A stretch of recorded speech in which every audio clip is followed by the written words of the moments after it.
Hallelujah, praise the Lord. मसीह यीशु के अजीम बाबरकत फतमन नाम में आपकी सलामती हो। मेरे असीदो खुदा का शुक्र करते हैं। खुदा ने मुझे और आपको संभाल कर रखा, हिफाजत की और नया बड़ा दिन हमारी ज़िंदगी में अता किया। खुदा अपने लोगों को कितना प्यार करता है, लेकिन हमने कभी अपनी ज़िंदगी पर गौर नहीं की। हम अपनी ज़िंदगी के वफादार नहीं। हम अपनी ज़िंदगी को खुदा के ताबे नहीं करते। खुदा ने दो फरिश्ते, एक शैतान का और एक खुदा का, हर बनी नौ इंसान के साथ मौजूद है। जो ने खुदा का फरिश्ता है वो गुनाह से, बदी से, बुरे कामों से बाज करने के लिए तंबीह करता है, और जो शैतान का फरिश्ता है वो दलेरी दे रहा है, कर ले गुनाह, कौन देख रहा है। आज हम कलाम मुकद्दस से देखते हैं मत्ती रसूल की मार्फत लिखी गई अंजील, उसका पहला बाब, उसकी 18 आयत से चंद आयत पर गौर करेंगे। अब यीशु मसीह की पैदाइश इस तरह हुई कि जब उसकी माँ मरियम की मंगनी यूसुफ के साथ हो गई तो उनके इकट्ठा होने से पहले वो रूह कुदस की कुदरत से हामला पाई गई। पास उसके शौहर यूसुफ ने, जो रास्तबाज था, उसे बदनाम नहीं करना चाहता था।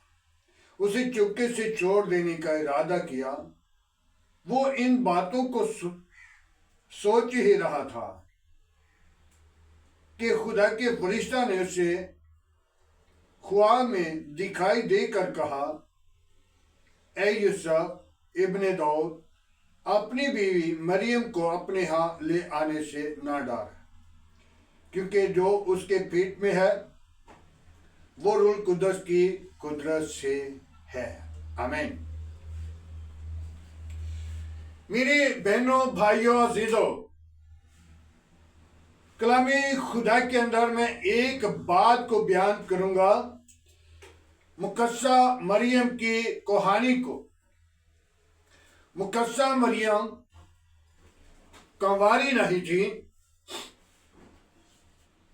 कलामी मुकद्दस बयान कर रहा है कि वो यूसुफ की मंगेतर थी। और पहले वक्त में जब ये सुना था कि एक कंवारी के अंदर वो जन्म लेगा, उसके घर बेटा होगा, अमीर लोगों ने और गरीब लोगों ने, जो पिलौठा बेटी थी, वो उन लोगों ने रोकी हुई थी। हर एक के दिल में यही ख्याल था, हो सकता है खुदावंद यीशु मसीह हमारी बेटी की तरफ, हमारे घर की तरफ जन्म ले ले। अमीर लोगों ने भी रोके थे, गरीब लोगों ने भी रोकी थी, लेकिन मरियम पिलौठी नहीं थी। मरियम छोटी थी और उसकी मंगनी हो चुकी थी। लेकिन एक बात जरूर है, वो रास्तबाज थी, गरीब घराने के साथ तल्लुक रखती थी।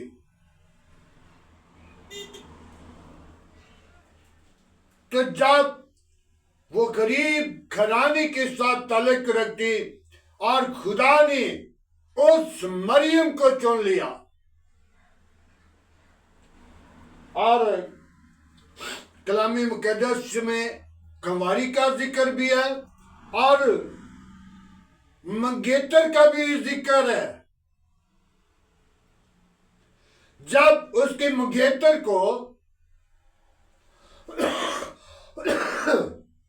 इल्म होता है तो वो तो बड़ा परेशान होता है और यूसुफ भी रास्तबाज था, यहूदा की घराने के साथ था, और यीशु मसीह भी यहूदा की घराने से पैदा हुआ।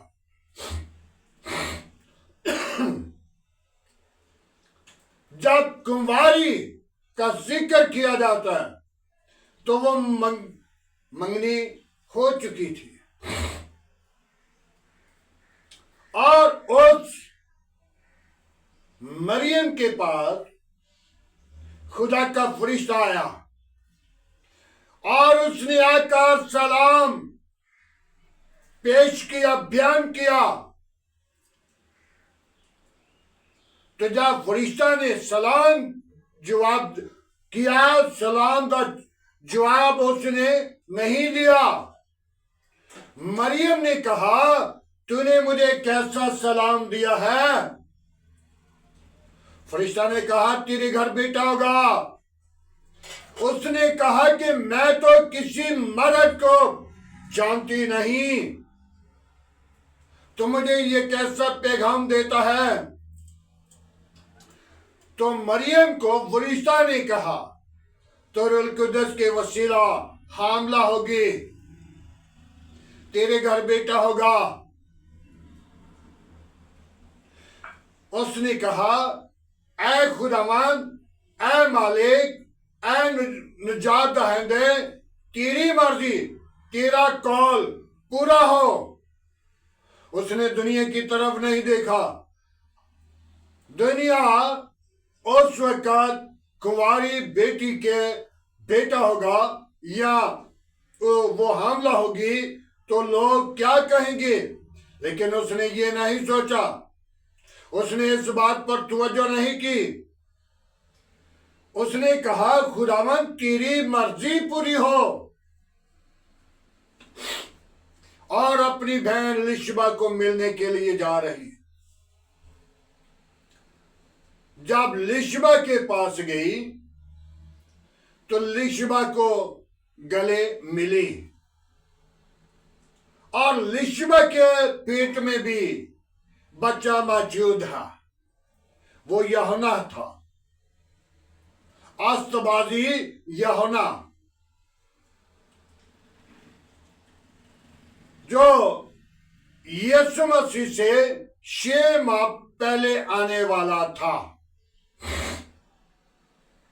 और जब मरियम लिशबा को मिली तो लिशबा के पेट में बच्चा उछल पड़ा। यूहन्ना का बपतिस्मा हुआ है, और दोनों बहनें एक दूसरे से मिली, खुश हुई, और लिशबा ने कहा,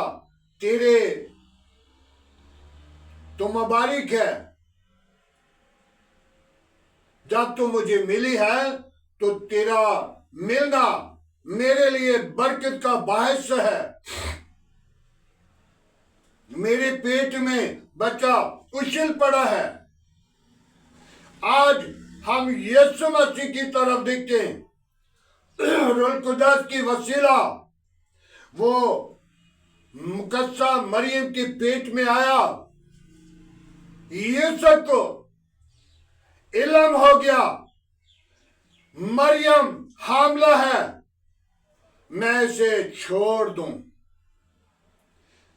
दूसरे लोगों को इल्म ना हो, मैं इसे चुपके से छोड़कर वापिस अपनी मंजिल पे, अपने घर पे, मैं इसके साथ शादी नहीं कर सकता। और यूसुफ के पहले भी बच्चे थे। यूसुफ पहले शादीशुदा था। यूसुफ रास्तबाज था। यूसुफ रास्तबाज था और मरियम भी रास्तबाज थी, और खुदा ने दोनों का मिलाप इसीलिए करवाया कि दोनों रास्तबाज हैं, गुनहगार नहीं थे। रास्तबाजी के वसीला जब उसने सोचा कि मैं इसे छोड़ दूं, छोड़ने का इरादा कर लिया, और खुदा ने फरिश्ता को भेजा यूसुफ को ख्वाब में दिखाई दे, और यूसुफ को दिखाई दिया, और यूसुफ को क्या कहा, अपनी बीवी मरियम को अपनी हाल ले आने से ना डर, जो कुछ उसके पेट में है वो रूह कुदस की कुदरत से है।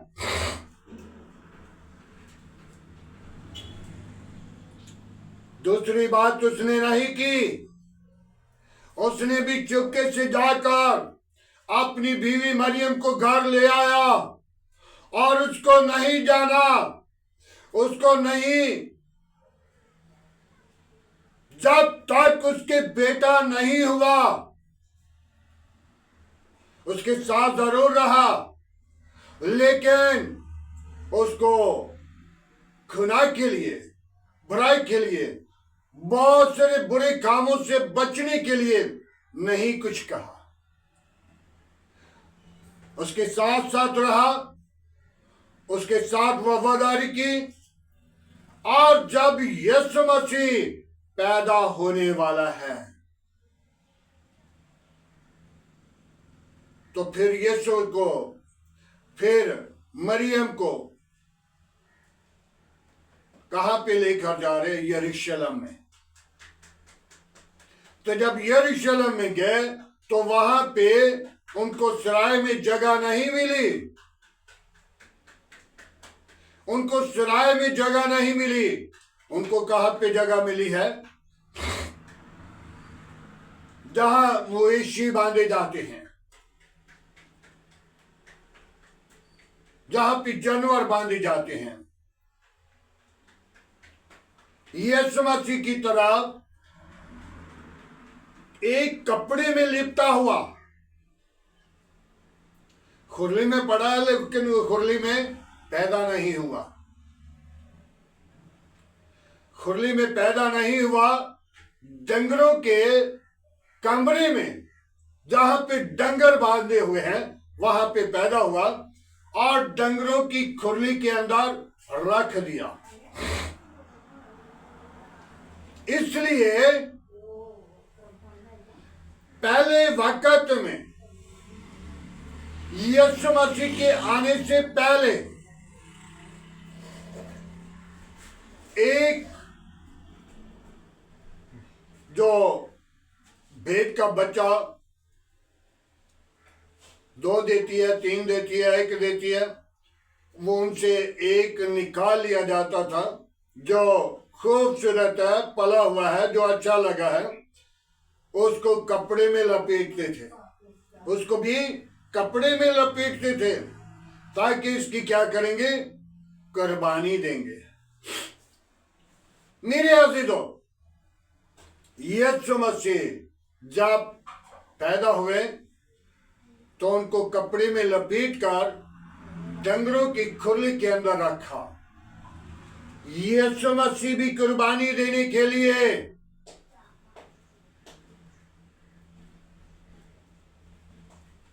गड्ढरिए जो भेड़ें चुरा रहे हैं उनको क्यों पैगाम दिया गया? दाऊद की शहर में तुम्हारे लिए एक मुनज्जी पैदा हुआ है, चरवाहों को पैगाम दिया गया है